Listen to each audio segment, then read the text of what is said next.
मेरा नाम सौम्या है। मैं मुंबई के मशहूर डॉक्टर की बहन हूँ। मेरे माता पिता तो काफी सालों पहले ही गुजर चुके थे। मैं अपने भैया भाभी के साथ रहती थी। मेरे भैया एक डॉक्टर थे। वो अपने मरीज को वजन कम करने वाली दवाई देते थे। वो औरतें मेरे भैया से दवाई लेकर जाती और अगले ही दिन पतली हो जाती थी। मैं बहुत मोटी थी। मैं अपने भैया से जब भी उस दवाई को मांगती तो वो हर बार मुझे इनकार कर दिया करते थे। मेरे मोटे शरीर की वजह से मेरी शादी नहीं हो पा रही थी। जो कोई भी मुझे देखता था मेरा मोटापा देखकर रिश्ते से इनकार कर देता था। एक दिन मैं भेस बदलकर अपने भैया के क्लिनिक पर पहुंच गई थी और मोटापा खत्म करने की दवाई लेकर आ गई। जैसे ही मैंने दवाई खाई तो मेरे साथ कुछ ऐसा हुआ जिसे देखकर मेरे पैरों तले से जमीन निकल गई थी। मेरे माता पिता मुझे बचपन में ही छोड़कर चले गए थे। मेरे भैया भाभी बहुत अच्छे थे। मेरी एक बहन भी थी जो कि खूबसूरत, पतली और बिल्कुल मॉडल की तरह लगती थी। मैं बहुत इंटेलिजेंट थी और पढ़ी लिखी भी थी।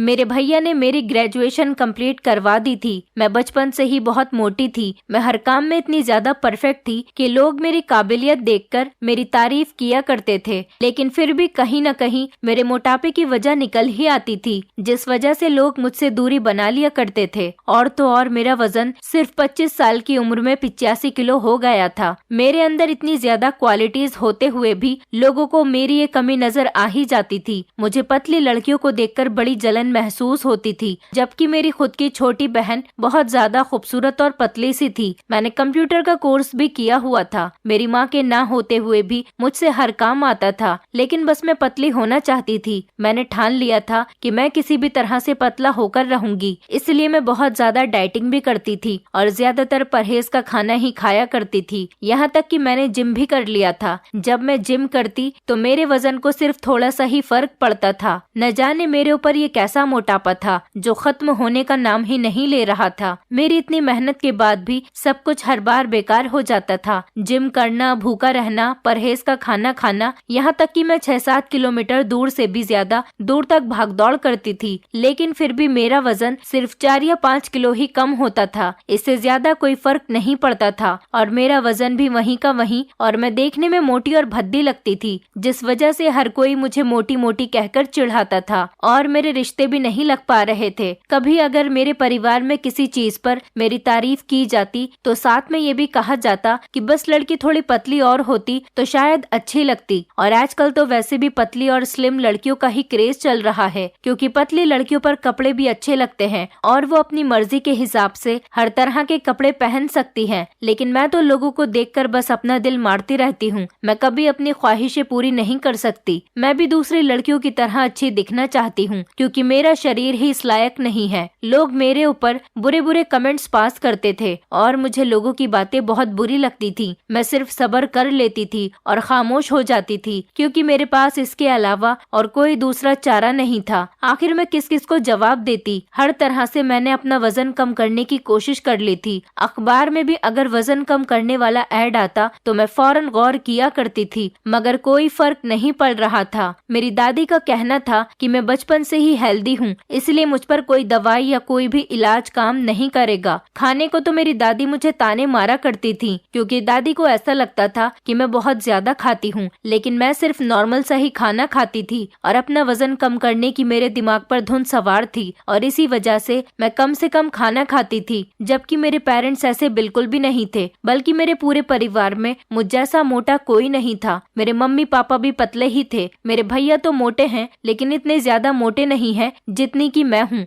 मेरी उम्र के हिसाब से मेरा वजन ज्यादा हो गया है। न जाने मैं किस पर चली गई थी या फिर मेरी किस्मत ही खराब है। पता नहीं मेरी किस्मत में आखिर क्या लिखा हुआ था। मेरी छोटी बहन बहुत खूबसूरत थी। वो मुझसे उम्र में 5 साल छोटी थी। हम दोनों बहनों में जमीन आसमान का फर्क था। हम दोनों बहनें एक ही स्कूल में पढ़ते थे, दोनों पढ़े भी एक ही कॉलेज में थे। लोग हमें देखते तो हम दोनों की बहुत मजाक बनाया करते थे। मेरी बहन को अपने पतले होने पर बहुत घमंड था। मैंने अपने भैया से बहुत मना किया था कि जिस कॉलेज में मेरी बहन का एडमिशन हो उसी कॉलेज में मुझे एडमिशन नहीं करवाना, क्योंकि मेरी बहन को देखकर लोग मुझ पर कमेंट पास किया करते थे। लेकिन फिर भी भैया ने हम दोनों का एक ही कॉलेज में एडमिशन करवा दिया था। भैया का कहना था कि मैं दो बहनों की जिम्मेदारी नहीं उठा सकता, क्योंकि भैया हम दोनों बहनों को एक साथ कॉलेज से घर लेकर आते थे और एक साथ ही छोड़ने जाते थे। मगर किस्मत को शायद ये बात भी मंजूर नहीं थी। मेरा और मेरी बहन का एडमिशन एक ही कॉलेज में हो गया था, तो अब मुझे कॉलेज में भी लोगों की बातें बर्दाश्त करनी थी।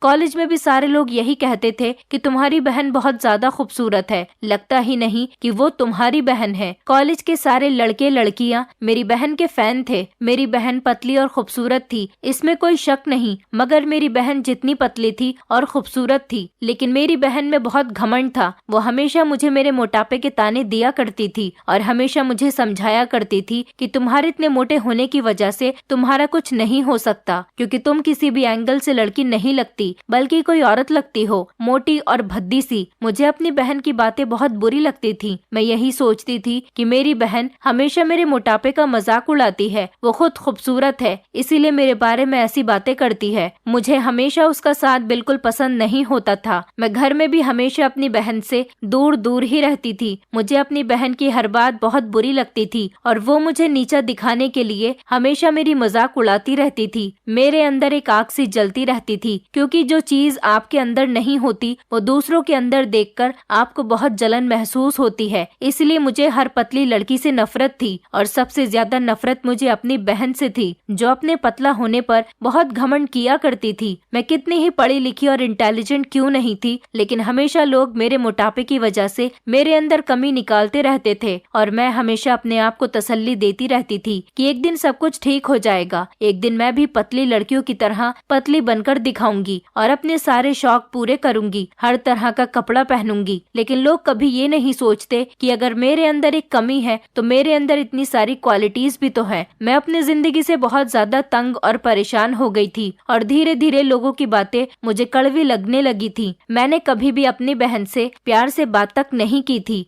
मैं हमेशा अपना गुस्सा उतार दिया करती थी। हमेशा ही मैं अपनी बहन के साथ गलत बिहेवियर रखती थी, क्योंकि उसका बिहेवियर भी मेरे साथ गलत ही रहता था। लेकिन मेरी बहन ने कभी मेरी बात का बुरा नहीं माना था। जितना मैं उससे चिढ़ती थी वो मुझे और चिढ़ाया करती थी। शायद यही तो बहनों का प्यार होता है। लेकिन अगर बहनों का प्यार ऐसा होता है तो फिर मेरी बहन मेरी कमजोरी का फायदा उठाकर मेरी दूसरों के सामने इंसल्ट तो नहीं करती। मेरी बहन तो हमेशा मुझे नीचा दिखाने में लगी रहती थी। धीरे धीरे इसी तरह से जिंदगी गुजर रही थी। लेकिन एक दिन मेरे लिए बहुत स्पेशल आया था। आज मेरी भाभी ने रिश्ता करने के लिए पंडित जी को घर पर बुलाया था और उनको मेरे लिए एक अच्छा सा रिश्ता देखने के लिए कहा था। मैंने भाभी को पहले ही बता दिया था कि मुझे किसी छोटे मोटे घर में शादी नहीं करनी, बल्कि मुझे एक अमीर परिवार में शादी करनी है। और यही बात मेरी भाभी ने पंडित जी को भी बता दी थी। मैं अपने बड़े भैया से छोटी थी और अब मेरी ही शादी का नंबर था। मेरा कोई रिश्ता नहीं लग रहा था। इसी वजह से मेरी भाभी ने लड़के वालों को 5 लाख रुपए दहेज में देने की रकम रख दी थी।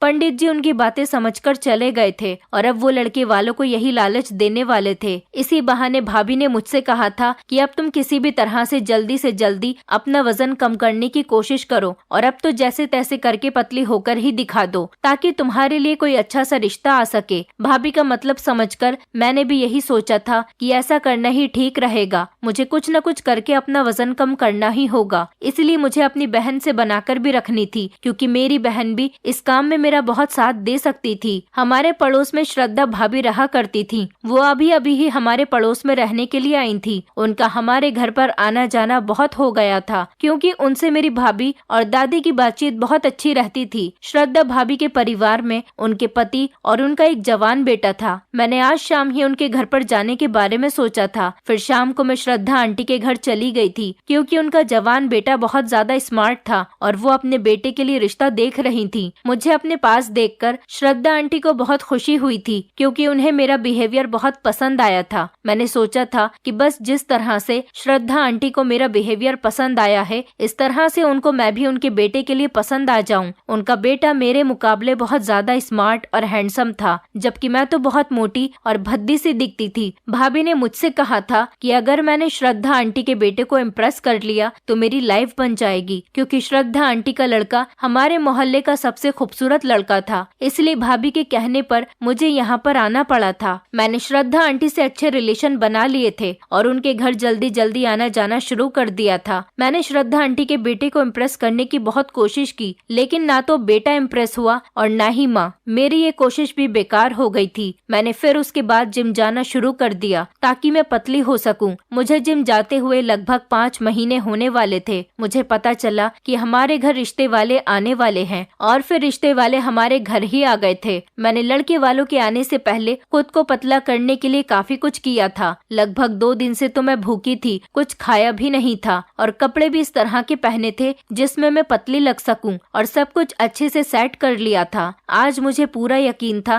ताकि मुझ में कोई कमी न रहे कि लड़के वाले मुझे पसंद करके ही जाएंगे। लड़के वाले आ गए थे और मेरी भाभी ने मेरी बहन शिवानी को भी बुला लिया था ताकि शिवानी मेरा अच्छा सा मेकअप कर देती और उसने ऐसा ही किया था। शिवानी ने मेरा बहुत अच्छा मेकअप किया था और मुझे पहनने के लिए एक बॉडी शेपर भी दिया था जिससे मेरा पेट अंदर हो सके और मैं कुछ पतली लग सकूं। अपनी तरफ से शिवानी ने मेरे लिए काफी मेहनत की थी और फिर उसने लड़के वालों के लिए नाश्ता भी बनाया था। उसके बाद शिवानी लड़के वालों के सामने चाय लेकर आ गई थी और यही वो गलती थी जो उसे नहीं करनी चाहिए थी। जब चाय लेकर शिवानी आई तो उन लोगों ने मेरे बजाय शिवानी को पसंद कर लिया था, जबकि शिवानी तो नॉर्मल से कपड़े पहने हुई थी और उसका मेकअप भी नहीं हुआ था और मैंने मेकअप किया हुआ था और अच्छे कपड़े पहने हुए थी। फिर भी उन लोगों ने मुझे रिजेक्ट कर दिया था। वो लोग भाभी से मेरे बजाय शिवानी का रिश्ता करने के लिए तैयार हो गए थे, लेकिन इस पर भाभी ने लड़के वालों को बहुत ज्यादा बातें सुनाई और कहने लगी कि पहले हम बड़ी बहन की शादी करेंगे, उसके बाद छोटी बहन के बारे में सोचेंगे। भाभी ने उनकी इंसल्ट करके उन लोगों को घर से निकाल दिया था। ये लगभग मेरा 10वां रिश्ता था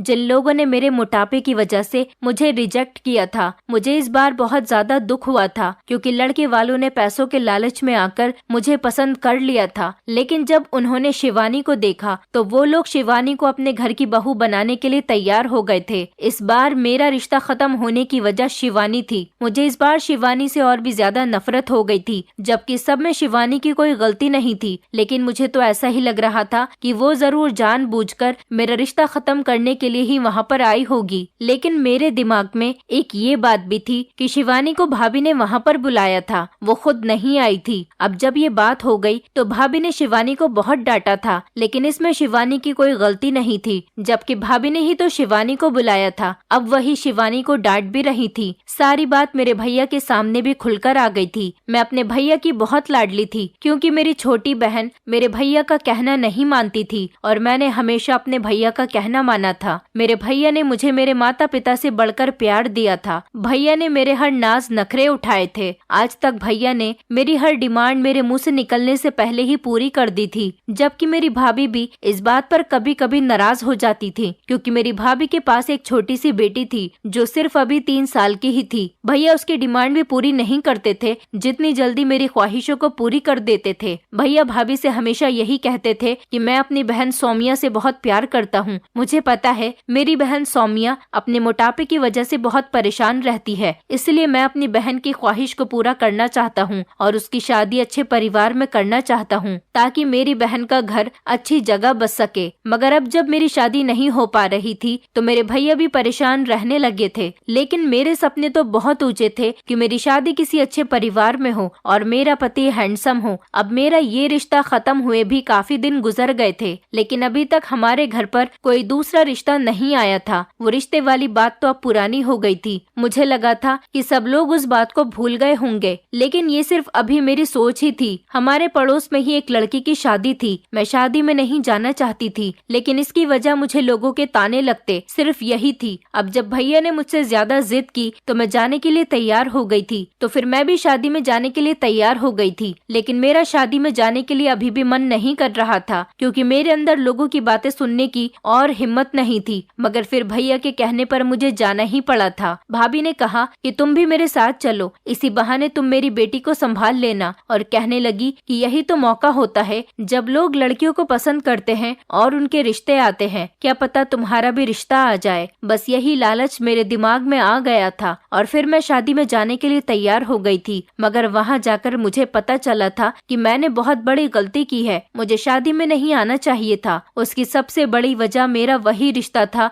जिन्होंने शिवानी की वजह से मुझे इनकार किया था। मोहल्ले में सब लोगों को ये बात पता चल गई थी कि मेरा रिश्ता मेरी बहन की वजह से ही खत्म हो गया था। मोहल्ले में सब लोगों को ये बात पता चल गई थी कि मेरा रिश्ता मेरी बहन की वजह से ही खत्म हो गया था। यकीनन उन लोगों ने मेरे बजाय मेरी बहन को पसंद कर लिया होगा, तभी तो ये रिश्ता खत्म हो गया। ये लोगों के ताने मेरे लिए कोई नए नहीं थे, बल्कि मैं लोगों के ताने सुन सुनकर तंग आ गई थी। मैं भैया भाभी को बिना बताए ही इस शादी में से सीधा घर आ गई थी। भैया भाभी और शिवानी तो वहीं पर रह गए थे। मैं गुस्से में घर आ गई और घर आकर रोने लगी थी। मुझे शिवानी पर शक हो रहा था कि जरूर उसी ने मोहल्ले में ये बात बताई होगी, वरना तो इस बारे में किसको पता चलेगा। मेरी इंसल्ट जरूर मेरी बहन ने ही करवाई होगी, और ऐसा ही हुआ था। मेरी बहन न जाने मेरी इंसल्ट क्यों करवाती थी, लेकिन मेरी इंसल्ट तो हर जगह ही होती थी। मेरे दिमाग में यही बात बैठ गई थी कि जैसे मेरी अपनी बहन ही मेरी दुश्मन है, क्योंकि उसने मेरे साथ दुश्मनी वाला ही हादसा किया था। और लगता भी क्यों नहीं, मेरी बहन हर जगह मेरी इंसल्ट करवा देती थी, और मेरी नफरत उस दिन से मेरी बहन के साथ और ज्यादा बढ़ गई थी। और अब तो बहुत ही ज्यादा हद हो गई थी। जो रिश्ता मेरे नाम से आते वो लोग मेरी बहन को देखे बिना ही पक्का करके चले जाते थे। और ये बात मैंने खुद लड़के वालों के मुंह से ही सुनी थी कि उनको पहले से ही मेरी बहन शिवानी के बारे में पता चल गया था कि वो खूबसूरत है और मैं बहुत ज्यादा मोटी हूँ। पहले कॉलेज, फिर मेरे सारे दोस्त, रिश्तेदार और अब लड़के वाले भी उसे ही पसंद करके जाने लगे थे। मुझे अपनी बहन से बहुत नफरत होने लगी थी। मेरी बहन हर बार मुझे नीचा दिखाने की कोशिश करती थी, और इस बार भी वो मुझे काफी शर्मिंदा कर चुकी थी। मुझे हमेशा अपनी बहन की नीयत पर शक रहता था। मैं अपनी बहन को अपना बहुत बड़ा दुश्मन समझती थी। ऐसा चलता रहता था और हम दोनों बहनें एक दूसरे से लड़ते झगड़ते रहते थे। मैंने अपना गुस्सा अपनी एक फ्रेंड पर निकाल दिया था। मैं अपनी फ्रेंड को जब अपनी परेशानी बताती तो वो भी यही कहती कि तुम्हारी बहन बहुत खूबसूरत है और पतली है। श्रद्धा आंटी ने भी अपने बेटे के लिए हमारे घर शिवानी का रिश्ता भेज दिया था। अब मुझे और भी ज्यादा चिढ़ होने लगी थी अपनी बहन से। ये फ्रेंड तो मेरी थी, लेकिन तारीफें मेरी बहन शिवानी की कर रही थी। क्यों उसे मेरा ख्याल नहीं था कि मुझे पतले लोगों की तारीफ सुनकर बहुत बुरा लगता था? क्या मेरी फ्रेंड भी मेरी मजाक बनाना चाहती थी? सबको यही लगता था कि मैं बहुत मोटी हूँ।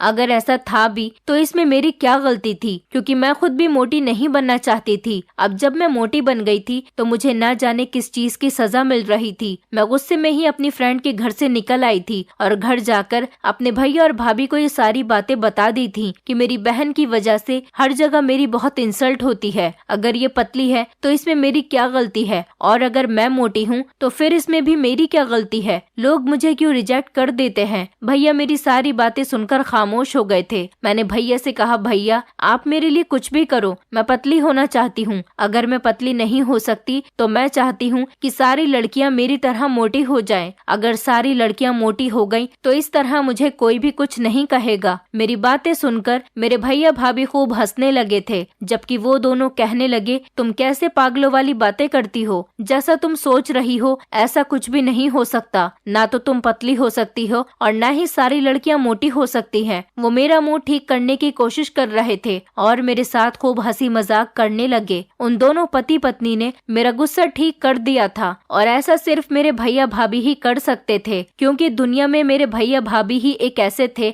जिन्होंने मेरी हर परेशानी को समझा था, और उन दोनों ने हमेशा मुझे खुश रखने की कोशिश की थी। मेरे भैया भाभी दुनिया के सबसे अच्छे भैया भाभी थे, जिन्होंने मुझे माता पिता का प्यार दिया था और कभी माता पिता की कमी नहीं होने दी थी। हम दोनों बहनों को बहुत लाड प्यार से पाला था। मैं भी अपने भैया भाभी के साथ हमेशा उनके जैसा ही बिहेवियर किया करती थी। शिवानी तो भैया भाभी का ज्यादा कहना तो नहीं मानती थी, लेकिन मैंने हमेशा उनकी आज्ञा का पालन किया था। लोगों की बातें और सारी बातों से तंग आकर मैंने भैया भाभी से कह दिया था कि अब वो आगे मेरी शादी का ख्याल अपने दिल से निकाल दे, क्योंकि इस तरह से तो मेरी शादी कभी नहीं होने वाली। क्योंकि ना तो मैं कभी पतली हो सकूंगी और इस मोटापे की वजह से कभी मेरी शादी नहीं हो पाएगी। इस बात पर पहले तो भैया ने मुझ पर बहुत डांट लगाई थी, लेकिन भाभी ने जब भैया को समझाया तो वो खामोश हो गए थे। मगर मैं भी उनसे ऐसी बातें करके बहुत अपसेट हो गई थी। मैं बहुत परेशान रहने लगी थी, मगर मेरी परेशानी का उन लोगों के पास कोई हल नहीं था, क्योंकि आखिरकार मैं भी एक इंसान थी और मैं अपने भैया की सबसे लाडली थी। मेरे भैया भी चाहते थे कि वो किसी तरह से मेरी परेशानी खत्म कर दे, लेकिन मेरा मोटापा खत्म करना किसी के बस की बात नहीं थी। लेकिन अब मैंने लोगों के सामने आना भी बंद कर कर दिया था, क्योंकि मैं अब किसी को अपने मोटापे को लेकर जवाब नहीं देना चाहती थी। इस तरह लोगों के बिहेवियर मुझे दुख पहुंचाते थे। इससे अच्छा तो मैं यही सोचती थी कि मेरे लिए कोई रिश्ता ना आए, क्योंकि अगर मेरे भाग्य में मेरी शादी होना लिखा होता तो वो जाने कब की हो गई होती। अब मैंने अपनी जिंदगी का फैसला अपनी किस्मत पर छोड़ दिया था, वरना अपने मोटापे को लेकर कभी मैंने हार नहीं मानी थी। मैं इसी कोशिश में लगी रहती थी कि मैं पतली हो जाऊं, क्योंकि मुझे लगता था कि मैं एक न एक दिन पतली जरूर हो जाऊंगी, और अपनी लाइफ के शेड्यूल को बिजी रखने लगी थी। मैं घर के कामों पर बहुत ज्यादा ध्यान दिया करती थी, और मैंने अपनी बहन से बोलना बिल्कुल बंद कर दिया था, क्योंकि मुझे उससे नफरत होने लगी थी। और अब भैया भाभी ने भी मेरे लिए रिश्ते देखना बंद कर दिया था। मेरे भैया एक डॉक्टर थे, उनका क्लिनिक हमारी गली के नुक्कड़ पर ही बना हुआ था। मेरे भैया की दवाई से लोगों को काफी फर्क पहुंचता था। अपने मोहल्ले से अलग भी मेरे भैया के पास दूसरे मोहल्ले के भी काफी सारे लोग दवाई लेने के लिए आते थे। लोग दूर दूर से अपना इलाज करवाने के लिए आते थे। मेरे भैया हमारे मोहल्ले के फेमस डॉक्टर थे। लोग मेरे भैया की बहुत तारीफ भी किया करते थे, और आज तक हम किसी दूसरे डॉक्टर के पास नहीं गए थे।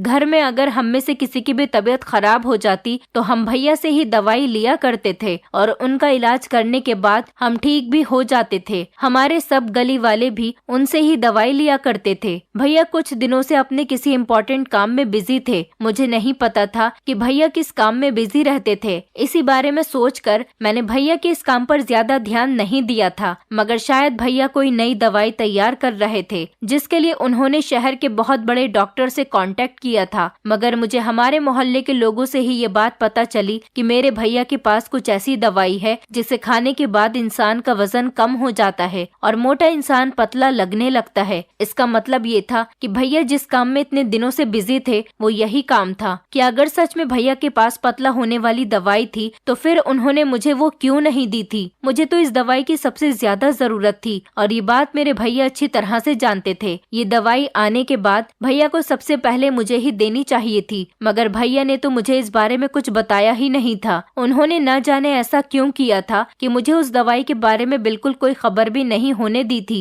भैया के पास से जो भी मोटी लड़की पतला होने की दवाई लेकर जाती वो एक ही महीने के अंदर अंदर पतली हो जाती थी। मतलब कि भैया की बनाई हुई दवाई सच में काम किया करती थी। लेकिन बस मेरे दिमाग में तो एक ही सवाल उठ रहा था कि आखिरकार भैया ने मुझे वो दवाई क्यों नहीं दी थी। मुझे अपने भैया के घर आने का इंतजार था कि जब वो अपना क्लिनिक बंद करके घर आए तो मैं उनसे इस बारे में बात करूं, और इसी वजह से मुझे लगभग रात के 3 बज गए थे। लेकिन भैया अभी तक अपना क्लिनिक बंद करके घर के अंदर नहीं आए थे। फिलहाल लगभग 3:30 बजे तक भैया घर के अंदर आ गए थे। भाभी ने कहा था कि उनके आते ही तुम कोई बात मत करना, आराम से इस बारे में सुबह को ही बात करना, क्योंकि अब वो खाना खाने के बाद सो जाएंगे। और मैंने ऐसा ही किया था। मैं अपने कमरे में सोने के लिए चली गई थी और सुबह होने का इंतजार कर रही थी। जब सुबह हुई तो दिन निकलते ही मैंने सबसे पहले इस बारे में भैया से बात की और उनसे खुद ही अपने लिए वो दवाई भी मांग ली थी। मगर भैया ने मुझे वो दवाई देने से इनकार कर दिया था। मुझे अपने भैया से इनकार की उम्मीद बिल्कुल भी नहीं थी। क्या भैया को मेरा जरा सा भी एहसास नहीं था कि मैं अपने मोटापे की वजह से कितनी ज्यादा परेशान हो चुकी हूँ, और इसी मोटापे की वजह से मेरा रिश्ता भी नहीं होता। लोग आते थे और मुझे रिजेक्ट करके चले जाते थे, और लोगों के बीच मेरी जो इंसल्ट होती थी वो अलग थी। सब कुछ मेरे भैया के सामने ही होता था, मगर फिर भी वो मुझे दवाई देने से मना कर रहे थे, जबकि भैया ने तो आज तक मेरी हर डिमांड पूरी की थी। मेरे बहुत कहने पर भी भैया मेरी बात को नहीं मान रहे थे, और भैया ने मुझे वो दवाई देने से साफ इनकार कर दिया था। मुझे भैया के इनकार करने की वजह बिल्कुल भी समझ नहीं आई थी। आखिर वो मुझे दवाई दे देते तो उनका क्या बिगड़ जाता। ये क्या हो रहा था, मेरी तो कुछ भी समझ में नहीं आ रहा था। भाभी ने मुझे इशारा करके चुप करवा दिया था, और इसीलिए मैंने भैया से ज्यादा बहस नहीं की थी और उठकर खामोशी से गुस्से में छत पर आ गई थी। मुझे बहुत ज्यादा गुस्सा आ रहा था। आखिरकार मेरे भैया को मेरी हर परेशानी के बारे में पता था, फिर भी वो मेरे साथ ऐसा कैसे कर सकते थे। वो तो मेरी हर डिमांड को पूरा किया करते थे, और आज जब मुझे जिस चीज की जरूरत है वो मेरे भैया के पास मौजूद है, फिर भी वो मुझसे उस चीज को देने के लिए इनकार कर रहे हैं। जब से मुझे ये पता था कि 1 महीने के अंदर अंदर ये दवाई मोटे इंसान को पतला कर देती है, तो मुझे इस दवाई को इस्तेमाल करने की और भी ज्यादा जल्दी हो रही थी। इसके अलावा मेरे पास और कोई दूसरा रास्ता भी नहीं था, इसलिए मैं भी हार मानकर नहीं बैठने वाली थी। वैसे तो मैं अच्छी थी, अगर मेरे अंदर ये मोटापा भी खत्म हो जाता तो मेरी जिंदगी जिंदगी की सारी परेशानियां खत्म हो जाती। फिर मुझे पतला देखकर लोग मेरे आगे पीछे घूमते।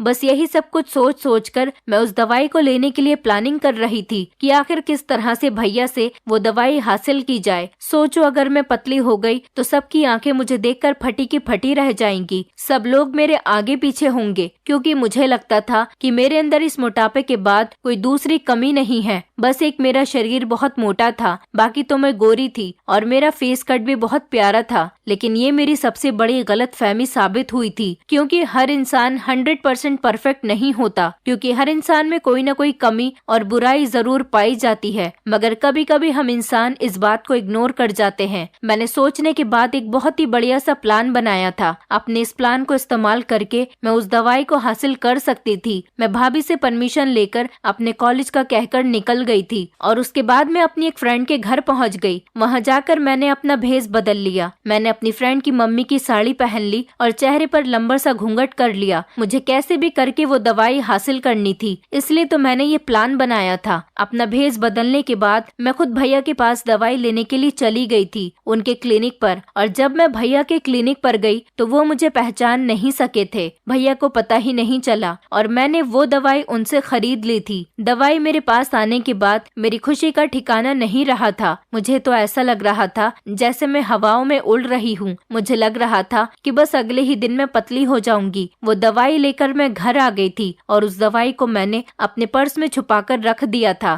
ताकि ये दवाई किसी के हाथ न लग सके। भैया ने दवाई देते टाइम उसको खाने का तरीका भी बताया था कि ये दवाई किस तरह से खानी है। भैया के मुताबिक तो ये दवाई मुझे दिन में 2 बार खानी थी और ये दवाई 15 दिन की दवाई थी। 15 दिन दवाई खाने के बाद मुझे 15 दिन और अपने वजन कम होने का इंतजार करना था। ये लगभग 30 दिन का कोर्स था। मैंने इसी तरह किया। 15 दिन तक मैं दोपहर का खाना और रात का खाना और खाने के बाद चोरी चुपके दवाई खा लिया करती थी। अब मुझे पूरे 30 दिन होने का इंतजार था, ताकि मैं पतली हो जाती तो अपने सारे सपने पूरे कर पाती। मैंने सोचा था कि जैसे ही मैं पतली हो गई फौरन ही मैं अपनी सारी फ्रेंड्स को पार्टी दूंगी। जब मेरी 15 दिन की दवाई खत्म हो गई तो मैंने और 15 दिन अपने पतले होने का इंतजार किया। दवाई खाते हुए मुझे बड़ा अजीब सा एहसास होता था और मैं भैया के सामने भी नहीं आती थी, यही सोचकर कि कहीं भैया को शक न हो जाए। मैंने उनसे दवाई ली है। जब मेरे 15 दिन कंप्लीट हो गए तो मैंने अपने अंदर काफी असर महसूस किया था। काफी नहीं बल्कि बहुत असर महसूस किया था। मुझे खुद को देखकर यकीन नहीं हो रहा था कि ये मैं ही हूँ। अब वक्त आ गया था कि मुझे सबको बताना था कि मैं किसी से कम नहीं हूँ। पतली होने के बाद मैं इतनी ज्यादा खूबसूरत लग रही थी कि इतनी ज्यादा खूबसूरत तो मेरी बहन शिवानी भी नहीं थी। अब मैं सच में पतली हो गई थी। मेरा वजन लगभग 50 किलो हो गया था,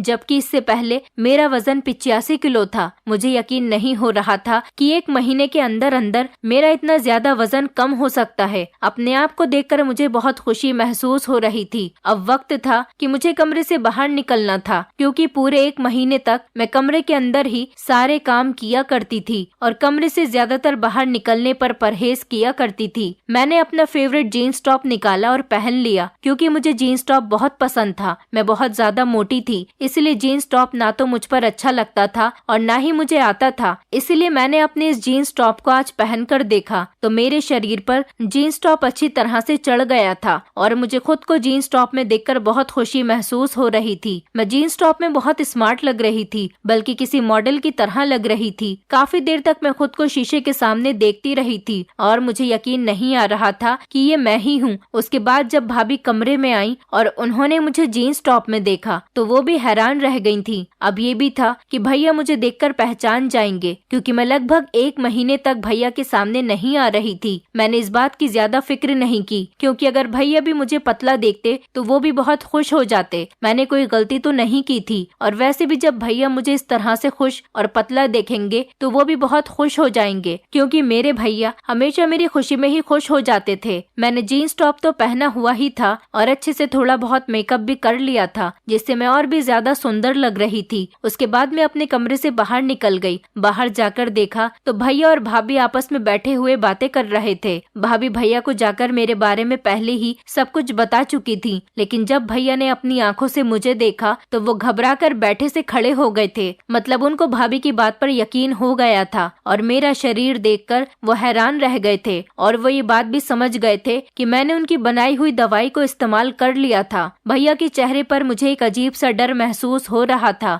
जो आज से पहले मैंने कभी नहीं देखा था। उसके बाद भैया ने डरते डरते मुझसे पूछा, सौम्या, क्या तुमने मेरी दवाई अपने ऊपर इस्तेमाल की है? एक बार तो मैंने सोचा कि भैया से झूठ बोल देती हूँ, लेकिन फिर मैंने यही सोचा कि एक न एक दिन भैया को इस बारे में जरूर पता चल जाएगा। यही सोचकर मैंने भैया से कह दिया कि आपकी ही दवाई का असर है, जिस पर भैया को बहुत गुस्सा आ गया था और वो अचानक सोफे पर बैठ गए थे। ऐसा लग रहा था जैसे वो बहुत ज्यादा टेंशन में हैं। मुझे समझ में नहीं आ रहा था कि भैया इस तरह से क्यों रिएक्ट कर रहे हैं। आखिरकार मैंने पतला होने की दवाई ही तो खाई थी और वो भी कोई ऐसी वैसी नहीं थी, जबकि काफी सारी लड़कियां और औरतें मेरे भैया से खरीद कर ले जाती थी। वो लोग भी तो पतली हो जाया करती थी, इसलिए इसमें इतनी टेंशन वाली बात तो नहीं थी जितनी कि भैया ले रहे थे। भाभी भी यही सब सोच रही थी। फिर उसके बाद उन्होंने भैया से हिम्मत करके पूछ ही लिया कि आप सौम्या को देखकर इतने टेंशन में क्यों आ गए हो, आखिर क्या हुआ है? मगर भैया ने भाभी की बात को इग्नोर कर दिया और मेरी तरफ देखकर कहने लगे कि आखिर तुम्हें वो दवाई कहाँ से मिल गई? अब तो भैया से कोई भी बात छुपाने का कोई फायदा नहीं था, इसलिए मैंने भैया को सब कुछ सच सच बता दिया था कि कैसे भेस बदलकर मैं भैया की दुकान पर चली गई थी और पतला होने की दवाई लेकर आ गई थी। मेरी बात सुनकर भैया की आंखों में आंसू आ गए थे और वो कहने लगे, सौम्या, तुमने ये क्या कर दिया? उनको आज से ज्यादा परेशान तो मैंने कभी नहीं देखा था। मैं भी घबरा गई थी कि भैया इसीलिए परेशान है कि मुझसे जरूर कोई ना कोई गलती हो गई। भैया की हालत देखकर तो मुझे ऐसा ही लग रहा था। जब भाभी ने भैया से रिलैक्स होने को कहा और उनसे उनकी परेशानी की वजह पूछी तो भैया ने बताया कि जो दवाई मैंने मोटापा खत्म करने के लिए बनाई थी वो दवाई सौम्या के लिए नहीं थी।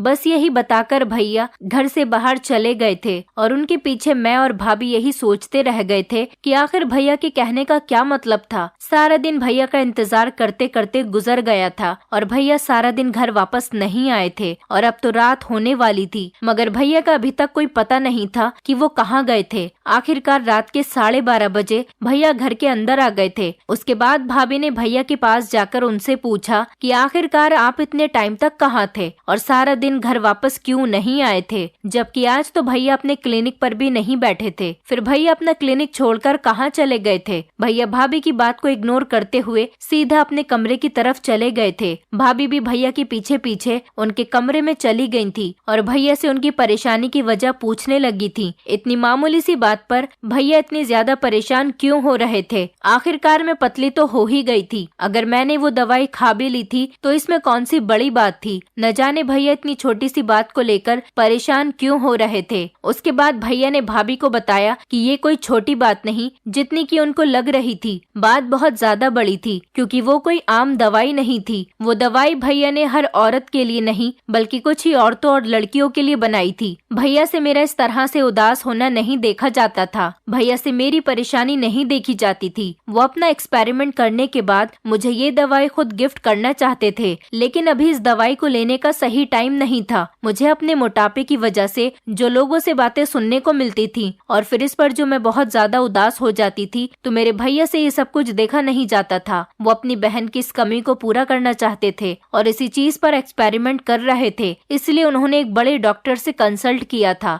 दवाइयों की बड़ी बड़ी कंपनी से वो दवाइयाँ मंगवाई थी, इसलिए वो दवाई उन्होंने अपने पास रखी थी ताकि वो बाकी औरतों पर एक्सपेरिमेंट कर सके और जब उन औरतों पर रिजल्ट अच्छा आए तब वो मुझे ये दवाई दे। लेकिन भैया की ये दवाई असरदार नहीं थी, क्योंकि जो भी औरत या लड़की इस दवाई को खरीद कर लेकर जाती वो सिर्फ 2 महीने तक ही पतली रह पाती थी। उसके बाद धीरे धीरे उसका वजन जैसा पहले था वैसा ही हो जाता था। अब जबकि मैंने खुद ही उस दवाई को खा लिया था तो इसका असर क्या होगा भैया नहीं जानते थे। इस सिलसिले में भैया अपने उसी सीनियर डॉक्टर के पास गए थे, मगर वहाँ पर डॉक्टर मौजूद ही नहीं थे। पता चला कि भैया के सीनियर डॉक्टर कुछ महीनों के लिए अमेरिका गए हुए हैं, इसलिए भैया बहुत परेशान हो गए थे और अगर भैया अपने सीनियर डॉक्टर से नहीं मिले तो फिर न जाने क्या होगा। भैया से एक बहुत बड़ी गलती हो गई थी, जिसका भैया को भी अच्छे से अंदाजा था कि उनको अपनी बहन की खातिर अपना ये एक्सपेरिमेंट दूसरों पर नहीं आजमाना चाहिए था। जब हम किसी के लिए गड्ढा खोदते हैं तो एक न एक दिन हमें उसी गड्ढे में गिरना होता है और ऐसा ही कुछ मेरे साथ भी हुआ था। मगर अब आगे क्या होने वाला था इसके बारे में किसी को कुछ भी नहीं पता था। 2-3 दिन इसी तरह से गुजर गए थे। भैया अपने सीनियर डॉक्टर को फोन लगाने की भी कोशिश कर रहे थे, लेकिन उनका फोन भी स्विच ऑफ जा रहा था। उनसे किसी तरह का कोई कांटेक्ट नहीं हो पा रहा था। भैया लगातार सीनियर डॉक्टर से कॉल पर बात करने की कोशिश कर रहे थे ताकि वो इस प्रॉब्लम का कोई हल निकाल सके।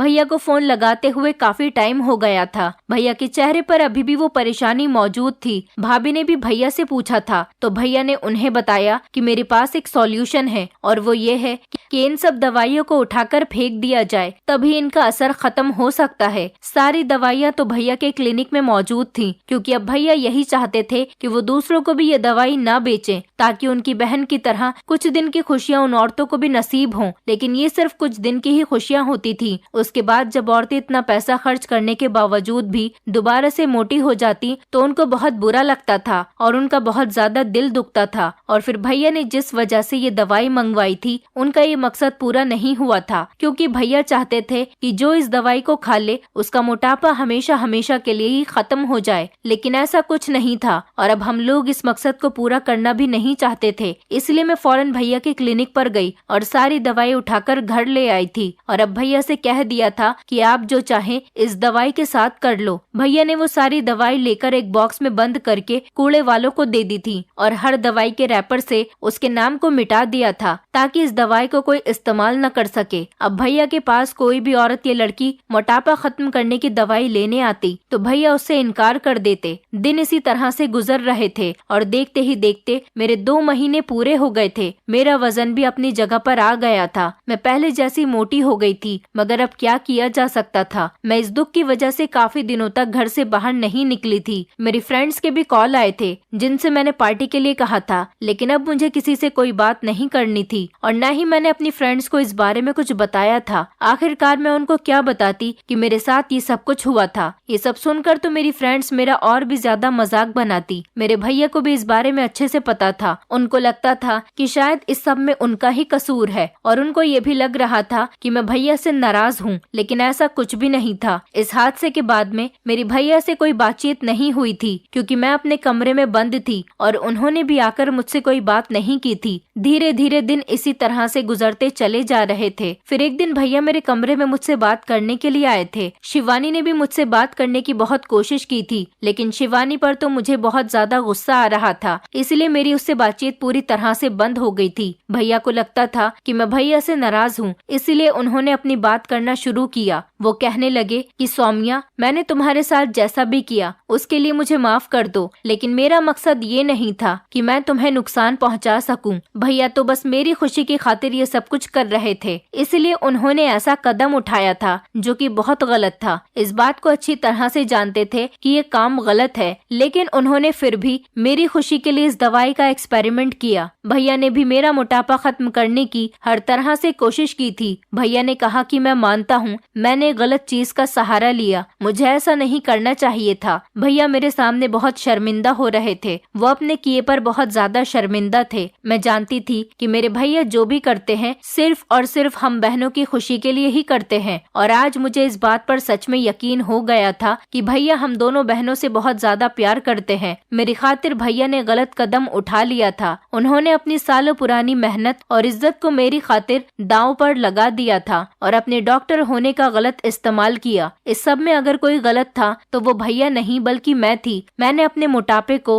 हर तरह से खत्म करने की कोशिश की थी, जबकि मेरा पतला होना नामुमकिन था। हर इंसान अपने अंदर कोई ना कोई कमी लेकर आता है, शायद मेरी कमी मेरा मोटापा ही था। जैसे कि मैंने अपनी अक्लमंदी के साथ अपने मोटापे को खत्म करना चाहती थी और मैंने अपने आप को स्लिम और स्मार्ट बनाने के चक्कर में और अपनी एक कमी को दूर करने के लिए उस दवाई का इस्तेमाल किया था। मैं बिल्कुल परफेक्ट बनना चाहती थी और यही मेरी सबसे बड़ी गलती थी। मेरा मोटापा मेरे अंदर कोई कमी नहीं थी, बल्कि मेरी सोच ही मेरे लिए बहुत बड़ी कमी साबित हुई थी। मेरा स्लिम और स्मार्ट बनने का शौक मेरे लिए सबसे बड़ी कमी थी, जबकि हमें अपने बारे में सिर्फ इतना ही परफेक्ट बनना चाहिए जितना हो सके और अपने ऊपर बिल्कुल भी घमंड नहीं करना चाहिए। मैं इतनी कॉन्फिडेंट इसलिए हुई थी क्योंकि मैं लोगों की बातों से तंग आ गई थी। दवाई खाना मेरे लिए एक मजबूरी बन गया था, मगर देर से ही सही मुझे ये बात समझ आ गई थी। अब जैसा भी था जो भी था, मैंने अपनी कमी को एक्सेप्ट कर लिया था। जैसा भी होता है अच्छे के लिए ही होता है। शायद मैं कभी पतली नहीं हो सकती, इसलिए उस दवाई का असर धीरे धीरे मुझ पर से खत्म हो गया था। इंसान कैसा भी हो, उसकी शक्ल सूरत, उसका शरीर पतला मोटा जैसा भी हो, लेकिन उसका दिल अच्छा होना चाहिए। और आज मुझे ये बात अच्छे तरीके से समझ में आ गई थी, क्योंकि अब तक मैं बहुत ही गलत काम के पीछे पड़ी हुई थी, जिसका ठीक होना बिल्कुल नामुमकिन था। मैं कभी पतली नहीं हो सकती थी, मेरे लिए मेरा मोटापा ही बेस्ट है। आखिर भगवान ने मुझे किसी वजह से ही तो मोटा बनाया होगा, तो फिर मुझे पतला होने की क्या जरूरत थी। मैंने अपने आप को अच्छी तरह से संभाल लिया था।